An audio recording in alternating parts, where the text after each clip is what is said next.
The letter arrived Thursday afternoon, as I was reviewing grand jury materials in my office at the U.S. Attorney's Office building in downtown Boston. My computer screen was dazzled by fatigue, and my throat was clenched with the bitterness I swallowed as I read these lines.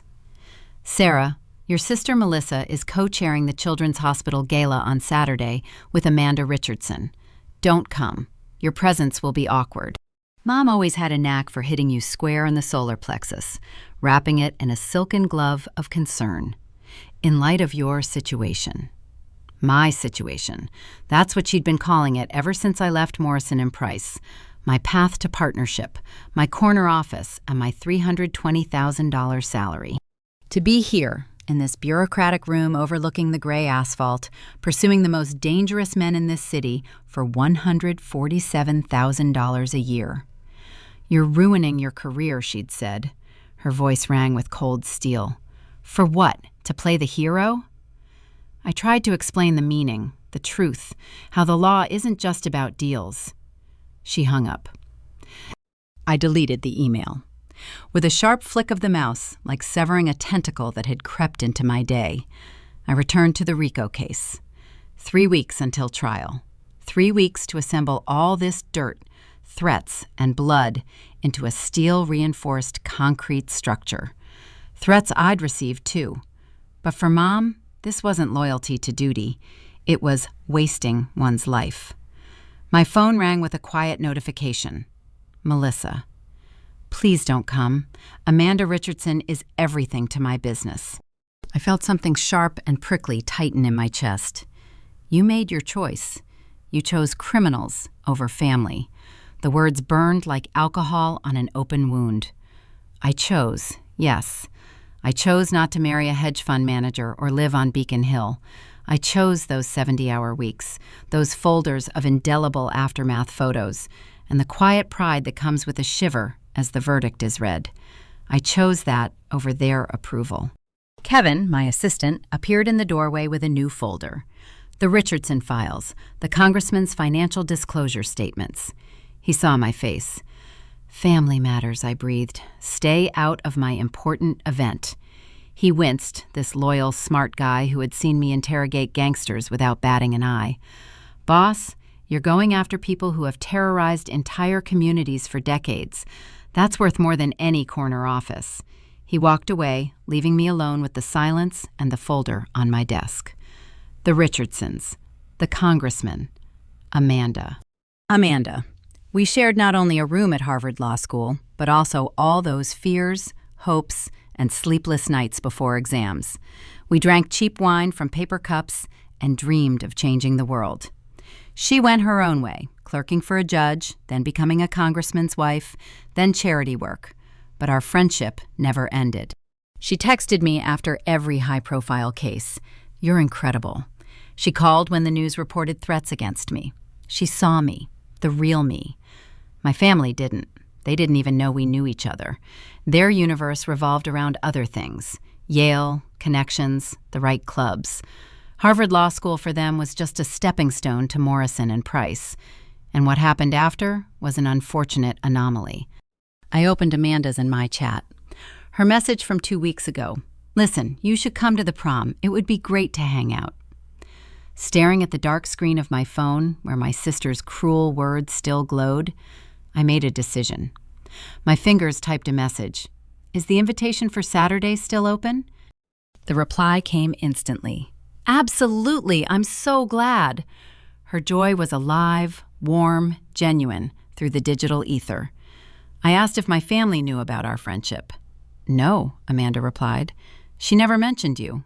Why? Long story, I sent. See you Saturday.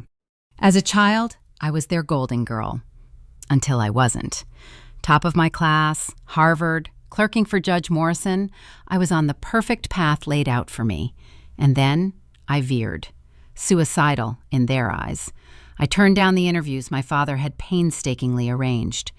You're turning down $320,000 to earn $90,000? For what?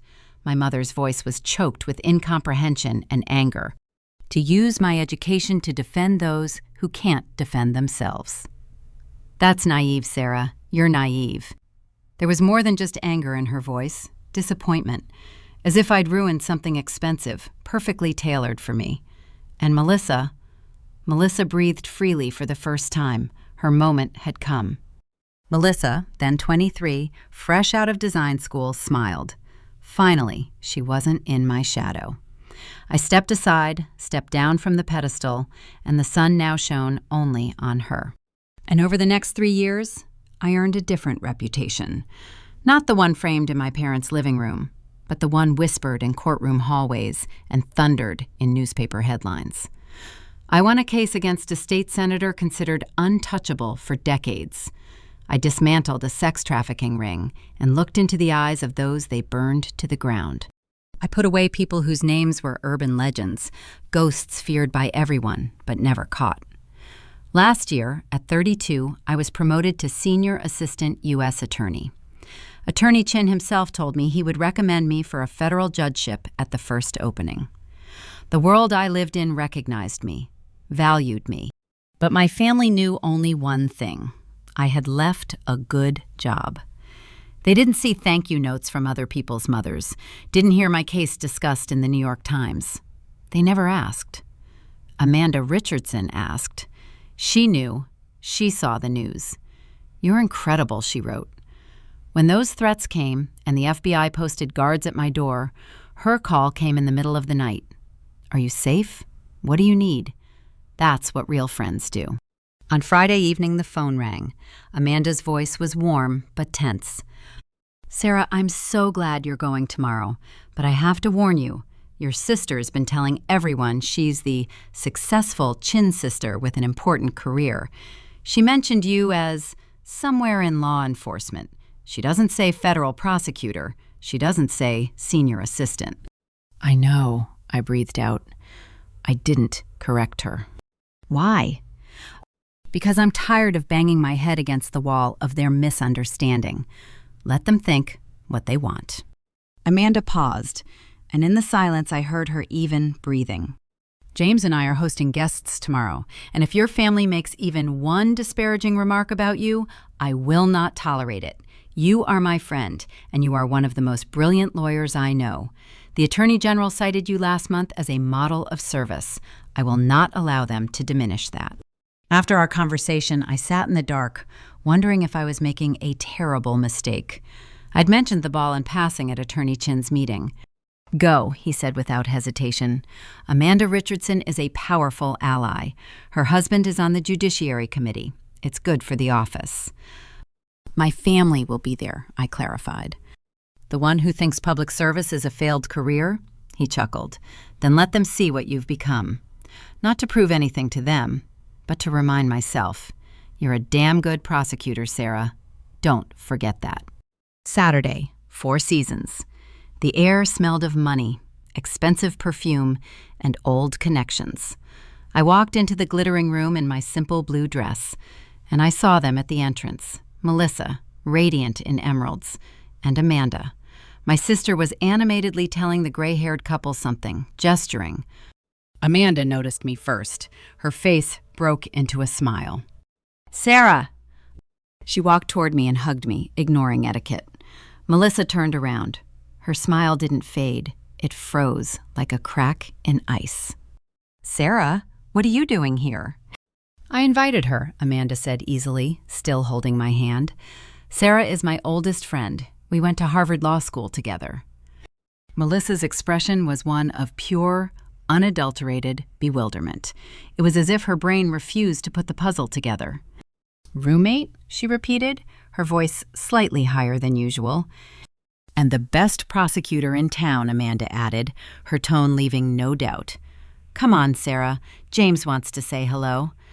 Congressman Richardson, tall and unflappable, shook my hand. "Miss Chin, Amanda talks about nothing but your successes. It's so nice to finally meet you." And so it began.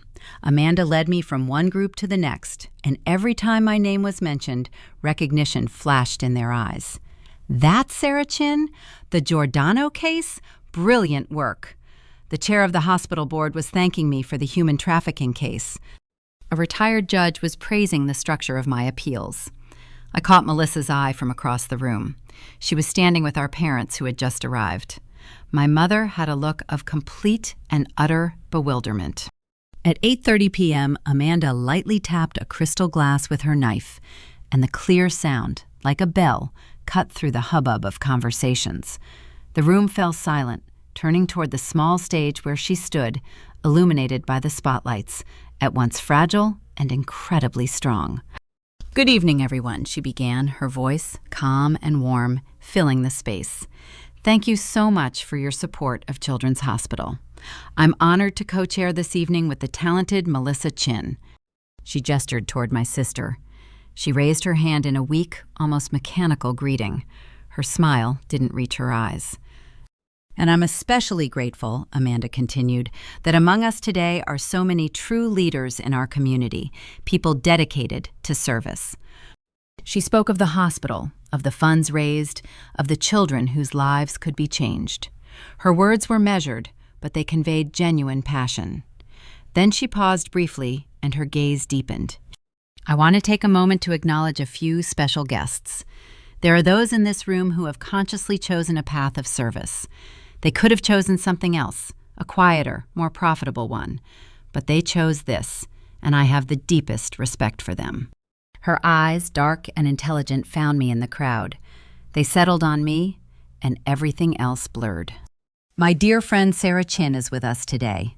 For those unfamiliar, Sarah is a senior assistant U.S. attorney. She prosecutes the most complex federal criminal cases in our state. She fights organized crime, corruption, human trafficking, cases that require not just legal skill, but true courage. Sarah, would you please stand? The air rushed out of my lungs. My ears began to ring. Slowly, as if through water, I rose from my chair. And the room erupted in applause. It wasn't polite clapping. It was a roar of recognition, a wave that washed over me and nearly knocked me off my feet. Robert Whitmore, the gray-haired patriarch, stood first. Behind him, as if on cue, dozens of others rose. A second later, half the room was standing, looking at me. I saw their faces, respect, interest, approval. And through that line, I saw them. Mom. Her face was completely white, her lips pressed tightly together. Dad looked at me as if he were seeing a ghost, not his daughter. And Melissa? She had the look of someone who had just been betrayed. Her eyes glistened with unshed tears, her lower lip trembled. Amanda waited for the applause to die down. The silence grew even more resonant. Sarah clerked for Judge Patricia Morrison, one of the most respected minds in our legal system. She graduated with honors from Harvard Law School. She's already been recommended for a federal judgeship. She paused dramatically. And she's also my best friend since law school, the person who kept me sane during those 3 darkest years. Amanda raised her glass. Her voice was clear and distinct. To public servants like Sarah, to the choices they make. For reminding me that true success isn't measured by the numbers in your account, but by the mark you leave on this world. Thank you, Sarah. Another wave of applause, even more heated. I sat up, feeling my knees tremble. A moment later, Amanda was by my side, her hand on mine. "Was that too much?" she whispered. "I guess I should have warned you." "It's okay," I swallowed. "I made it. Thank you. Your family looks like they've been electrocuted." "They didn't know," I said simply. "How could they not know?" Her eyebrows rose. "Sarah, you're exceptional. It's obvious from a mile away." "They never asked." Her expression changed from mild bewilderment to cold, pure anger. "Never? You've been handling cases that are in the papers for 3 years, and your own family doesn't know?" "They knew I left the firm. They assumed it meant defeat. I stopped trying to prove anything." Amanda's jaw tensed. A look of determination flashed in her eyes. "Excuse me for a moment." I watched her head toward my parents' table, leaning over to say something to my mother. Her posture was polite, but brooking no argument. 10 minutes later, which felt like an eternity, my mother approached me. She moved like a robot, her face a frozen mask, but the fingers clutching her clutch were white with tension. "Sarah, can I talk?" "Of course." She sat up, carefully smoothing the creases in her dress. I didn't know you knew Amanda Richardson. We were roommates at Harvard Law School. You never mentioned that. You never asked about law school, Mom. She winced as if a click had struck her. And this job? Amanda said you were a federal prosecutor. Senior Assistant U.S. Attorney. Yes, for 3 years now. But you left Morrison and Price. I gave up partnership to prosecute federal criminal cases. Organized crime. Corruption. Her lips moved silently, searching for words that weren't there. We thought you meant something local. The district attorney. Something small. It's not small, Mom. The people who stood up and applauded, they follow these cases. They fund the fight against human trafficking, against corruption. It matters. She looked completely lost. Why didn't you tell us? I told you, 3 years ago. You said I was wasting my life. After that, I stopped trying. But federal judging. Amanda said I was recommended for the next opening. That's a fact. Mom leaned back in her chair as if her strength had deserted her. I don't understand. You turned down $320,000 to get paid $147, to do meaningful work, to put people in prison who've done evil for decades. That's more important to me than money. But we thought you'd failed. I know. My voice was quiet and tired. You decided that for me. And I let you believe it because I was tired of making excuses. Melissa appeared. She had washed away the traces of tears, but her eyes were red, and her gaze was sharp as a blade. I need to talk to you. I waited. I told everyone you were, on the police force. I didn't know you were a federal prosecutor. I didn't know you were this. She waved her hand sharply toward the room. I tried to tell you. You weren't interested. Because I left the firm. Because I gave it all up. I gave up a job I hated for something I loved. That's not a failure, Melissa. She swallowed, and her throat tightened. Amanda Richardson is my best chance. These people are my clients. And now they all know you're my sister, a star federal prosecutor, a future judge. How can I compete with that? I looked at her and my heart clenched with a strange, bitter pity. It's not a competition. For them, it always was, she whispered, thick with pain. And I finally had something where I was the best, where I was someone they could be proud of. And now, her voice broke, you're that. I've been that for 3 years, I said quietly. You just didn't want to see it. Dad approached next. He looked awkward, his fingers fiddling with the cuff of his tuxedo. An impressive introduction, he began hesitantly. Yes. A federal prosecutor, I must admit, I didn't quite understand the scale. I explained it when I accepted the position. You said U.S. Attorney's Office. I thought it was something like an assistant, not at this level. It's the highest level of criminal prosecution in the country, Dad. He adjusted his glasses, avoiding my gaze. The Whitmore Foundation just increased its donation. Robert talked about your case for half an hour, called it historic. And it was. Why didn't you ever tell us about these victories? A bitter laugh escaped me. You called my choice a waste of life. You didn't invite me because my situation might embarrass someone.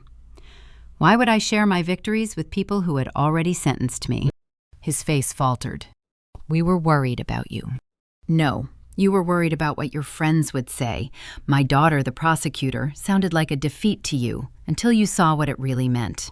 Amanda appeared next to me again, her appearance a breath of fresh air. Sarah, I'm sorry to interrupt. There's someone here who really wants to see you. Judge Morrison. She arrived unexpectedly. I apologized to my father, nodding, and followed Amanda across the dazzling ballroom. My heart was pounding as if I were taking a freshman exam all over again. We approached a secluded corner table where Judge Patricia Morrison herself sat. She was, as always, the picture of elegant restraint in a purple gown that spoke of power more than any tuxedo. She rose when she saw me. Sarah Chin, she said, her voice low and clear, like praise. How wonderful to see you. Judge Morrison, I felt my back straighten. It's a great honor. The honor is mine, she countered, a rare spark of approval flickering in her eyes. I've been following your work. The Phillips corruption case was masterfully handled, and your RICO prosecution of the Girano family, you brilliantly utilized the precedents I established 15 years ago, built on them like a solid foundation. A warm wave of pride rose within me. It felt like the highest praise. Thank you. Your opinions were the foundation of our strategy. We reference them in every key memo. She nodded, and a small, barely perceptible smile played across her lips. I'm told you're on the list for the next federal appointment. Prosecutor Chin has honored me with his recommendation. Richard doesn't waste words or recommendations. He told me you're one of the most brilliant legal minds he's worked with in the last decade. She paused, and her gaze became penetrating, assessing. When the time comes, I'll call the Senate Judiciary Committee personally. You are my clerk. I know your work, your ethics, your steel. You'll make an exceptional judge. At that moment, a quiet, almost inaudible sigh sounded behind me. I turned around. Melissa stood 2 steps away, a glass of champagne in her limp hand. She followed me like a shadow. Judge Morrison noticed her instantly. And this? Melissa Chin, my sister, I introduced automatically, the co-chair of the ball. Ah, yes, the judge nodded, her gaze sliding over Melissa with polite but completely neutral interest. Excellent case. Thank you, Your Honor. Melissa's voice was thin and hesitant. Judge Morrison turned back to me, as if the incident had been resolved. Sarah, we need to have lunch soon. I want to discuss your final appeal. Your Fourth Amendment argument was elegant. Very elegant. The judge had barely retreated to her desk when Melissa grabbed my wrist. Her fingers were cold. Sarah, did you hear that? She's going to call the Senate, personally.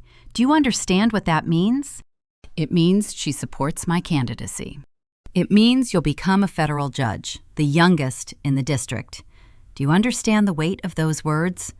Her whisper was broken, full of a kind of painful admiration. Robert Whitmore told me, your sister is one of the brightest minds of her generation. Eleanor Whitmore asked if I was proud of you, and her voice wavered and her eyes filled with tears. I realized I was never truly proud. I was only jealous. All these years. The ball ended at midnight. I was looking for my coat in the cloakroom when Amanda approached me. Are you leaving already? A long day. A long year, if you ask me. Sarah, her voice softened. I'm sorry if I overdid it with that performance, but seeing them treat you like something shameful, I couldn't stand it. You're not a shame. You're a benchmark. Thank you. I hugged her, feeling tears of gratitude welling up in my eyes. For seeing me. Coffee this week, promise. James was fired up by the idea of new legislation based on your work. I promise. As I turned to leave, my mother caught up with me. She looked older and tired. Sarah, let me drive you. We need to talk. I have a car. Please. We drove in silence. The light from the streetlights swam across her face, drawing shadows under her eyes. Finally, she spoke, looking straight ahead. I have to apologize, really. Mom, let me finish. For 3 years, your father and I treated you like you'd made an irreparable mistake, like you'd thrown your talent away. And today, I watched as judges, a congressman, people whose names the whole city knows, treated you with a respect that no amount of money could buy. Because you're a master of your craft, and because this craft changes lives. I remained silent, clasping my fingers in my lap. Judge Morrison, Mom continued, her voice almost reverent. She clerked for a Supreme Court justice, and now she says you'll make a wonderful judge. She's not one to hand out compliments lightly. She's a tough critic, I agreed. Exactly, and her word is law in these circles. She stopped the car in front of my house but didn't turn off the engine. Her hand still gripped the steering wheel. I was blinded by my own metrics of success, a partnership, an address, a bank account.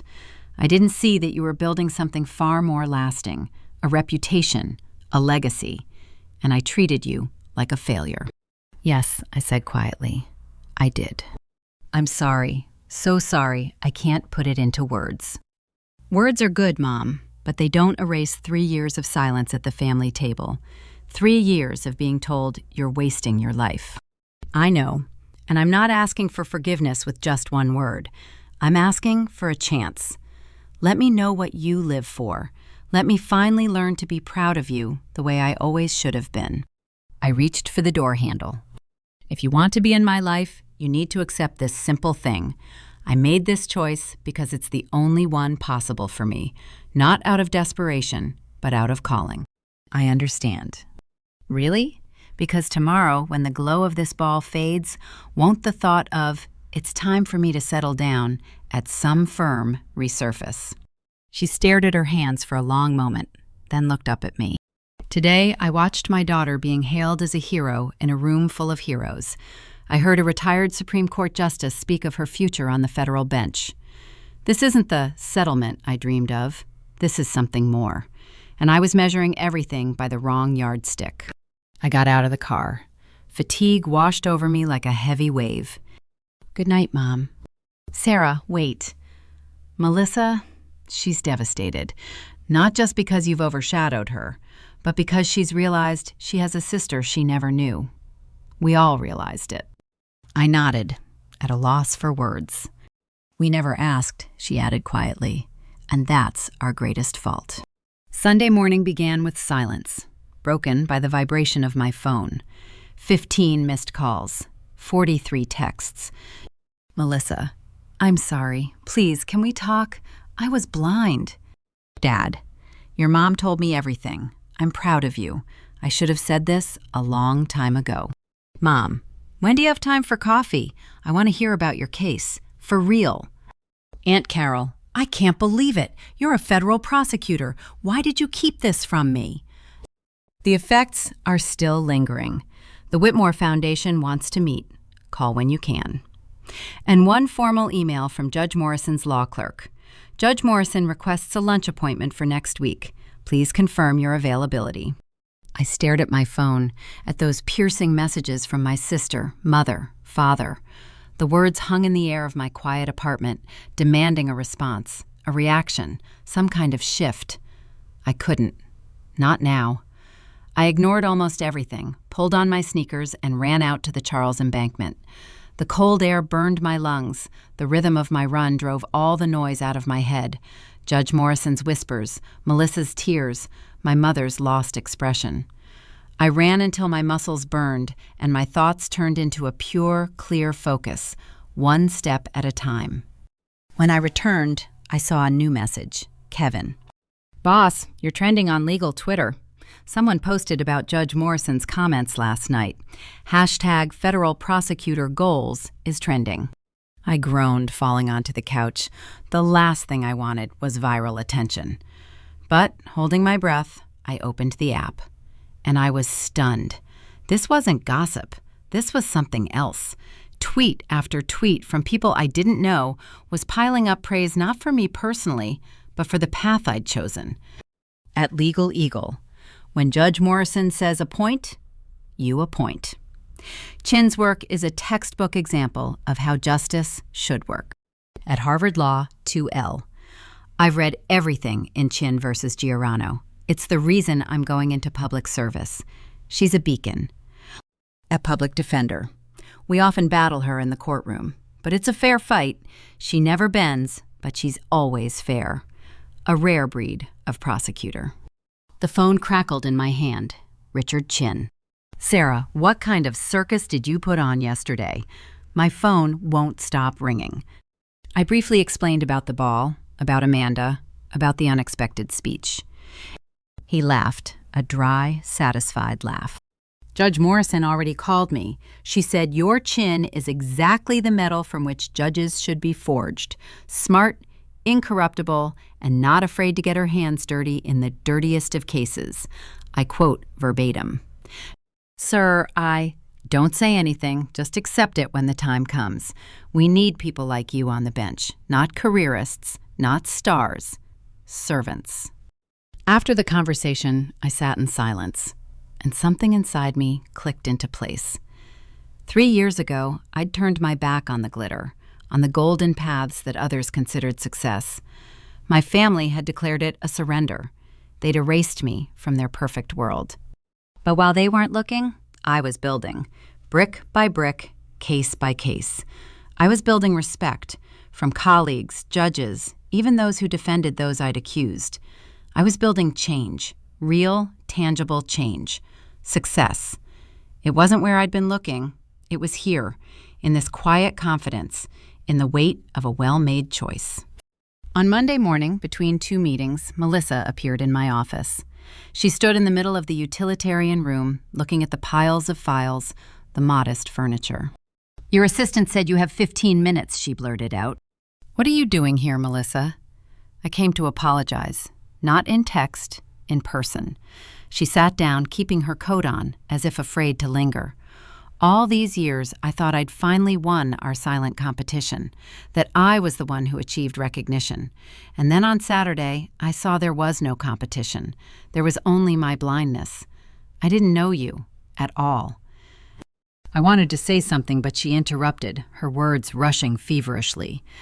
"You're fighting real darkness, threats, danger. You have security, Sarah, the FBI. You're doing work that matters in the world. And I thought you were a failure because of the salary gap. I was petty, pathetic."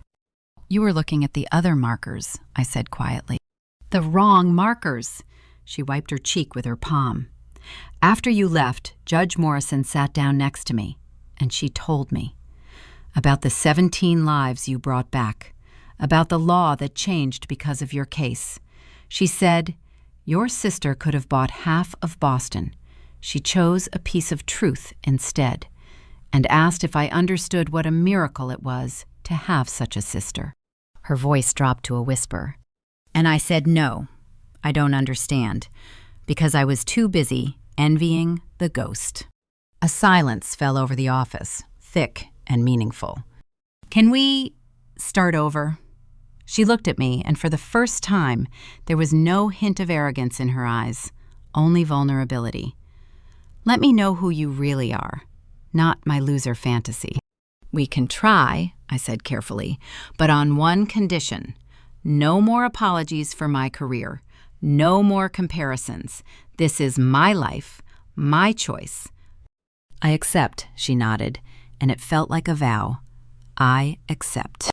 The following months passed strangely, unusually. Mom called not to reproach me, but to ask, "How's your big case going?" She listened, trying to understand the complex terminology. She came to my lecture at Harvard and sat in the back row, proud and embarrassed at the same time. Dad sent a magazine clipping with my photo. Written in the margins was, "Always new." A lie, but a beautiful one. Melissa became a constant in my life. Our weekly coffees turned into a ritual where we talked not about money and connections, but about life, real life. She stopped measuring our destinies with the same ruler. Judge Morrison became my mentor. Her lunchtime lessons were invaluable. Amanda became my anchor and ally in the fight for reform. And then, in March, a position opened up, and the wheels of the system began to turn. The prosecutor's recommendation, Judge Morrison's call to the Senate, Congressman Richardson's support. In June, at 33, I became a U.S. District Court judge.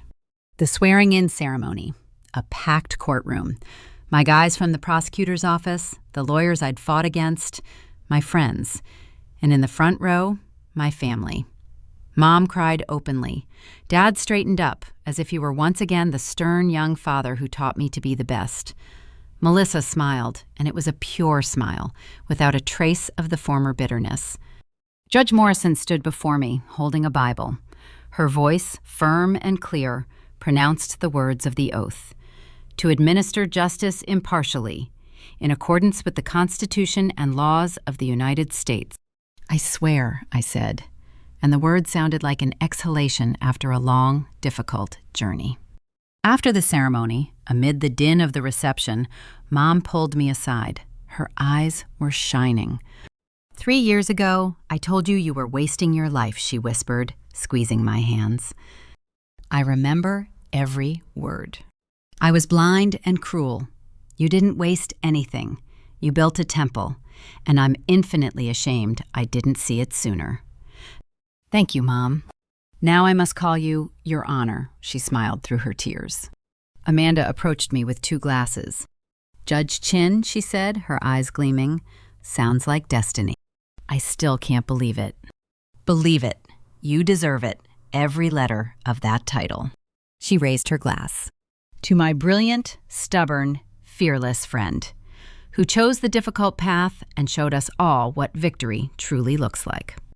I looked around the room. Colleagues who had become family. Family who had finally found their way back to me. A friend who never turned away. And I realized the most important thing.